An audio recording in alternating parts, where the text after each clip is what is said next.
ইফতারির সমাহার। আল্লাহ পাক আমাদেরকে অনেকগুলা নিয়ামত দান করেছেন, আর এইগুলোর মধ্যে সবচেয়ে বড় নিয়ামত হচ্ছে খাবার। আল্লাহ তাআলা আমাদেরকে খাবারের নিয়ামতটা দান করেছেন, আমরা তাই প্রতিদিনই আমরা অনেক ভালো ভালো খাবার খেতে পারি। তাই আলহামদুলিল্লাহ, আজকে আমি খাবারের মধ্যে ইফতারিতে বানাবো চিকেন রোল বা কলকাতা স্টাইলের পান্তারাস। তাহলে আমি আজকে আপনাদেরকে দেখিয়ে দিব। আসসালামু আলাইকুম, হ্যালো এভরিওয়ান। আমি চলে যাচ্ছি আমার রেসিপিতে। দেখতে পাচ্ছেন আমি প্রথমে চিকেন কিমা করে রেখেছিলাম, আপনাদেরকে খুবই শর্টে দেখিয়ে দিব। পেঁয়াজ কুচি আমি এখানে হালকাভাবে লাল করে তারপরে এটার মধ্যে কিমা দিয়ে বাকি মশলাগুলো দিয়ে দিচ্ছি।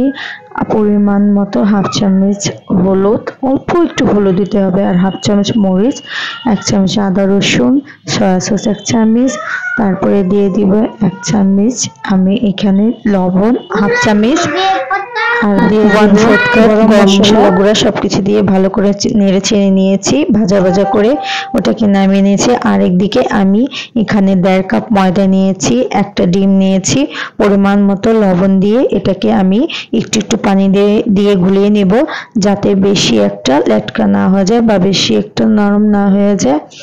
তাই আমি এখানে ময়দাকে গুলে নিয়েছি, আপনাদেরকে টেক্সচারটা দেখিয়ে দিব। তারপরে আমি এখানে ময়দাটা গুলে রেখে এখানে তাওয়াটা, নর্মাল তাওয়াটা বসিয়ে হালকা গরম করে একটু তেল মেখিয়ে নিয়েছি। তারপরে আমি এটাকে, এই ব্যাটারটাকে দিয়ে দিব চুলায়, আর এভাবে ঘুরিয়ে ঘুরিয়ে আমি একটা শীট তৈরি করে নিয়েছি। দেখতে পাচ্ছেন শীটটা আমার এরকম হবে। তারপরে আমি একটা একটা করে শীটটা তৈরি করে রেখে দিব। তারপরে আমি এখানে ডিম নিয়েছি, আর নিয়েছি ব্রেড ক্রাম্বস, আর এই যে আমার চিকেন কিমাটার যেটা আমি ফিলিং দিব। তারপরে এখানে আমার শীটটা, এখন আমি চিকেন রোলের জন্য এটাকে রেডি করে নিব। স্টেপ 3 এটা স্টেপ বাই স্টেপ করতে হয়, এটা অনেক স্টেপ আছে, আপনারা একে পর একে দেখে বানিয়ে নিতে পারেন। প্রথমে আমি ময়দার যে প্রলেপ ছিল ওটাকে আমি রেখে নিয়েছি, এটা আমার আঠার কাজ করবে, এটাকে আমি সিল করার জন্য ব্যবহার করব।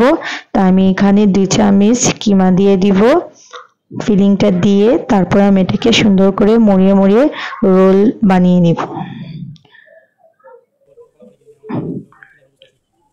আমি গোল গোল করে ঘুরিয়ে এটাকে আমি রোলের মতো বানিয়ে নিয়েছি, আর একটু আমি ময়দার প্লেটটা দিয়ে এটাকে আঠার মতো সিল করে দিব।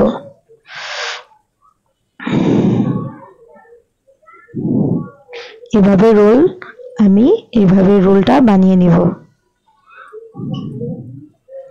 তারপরে এটাকে আমি ডিম দিয়ে কোট করে নিব, তারপরে আবার ব্রেড ক্রাম্বস দিয়ে কোট করে নিব।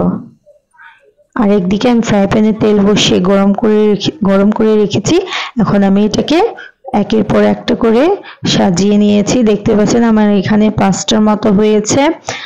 1.5 কাপ ময়দা দিয়ে, আপনারা চাইলে আরো বাড়িয়ে নিতে পারেন, বাড়িয়ে কমিয়ে নিতে পারেন, আপনাদের পরিমাণ অনুযায়ী বানিয়ে নিতে পারেন। এখন আমি কড়াইয়ের মধ্যে, ফ্রাই প্যানের মধ্যে তেলটা গরম করে রেখেছি, এটা ফ্রাই করার জন্য আমি একে একে ফ্রাই করে নিব।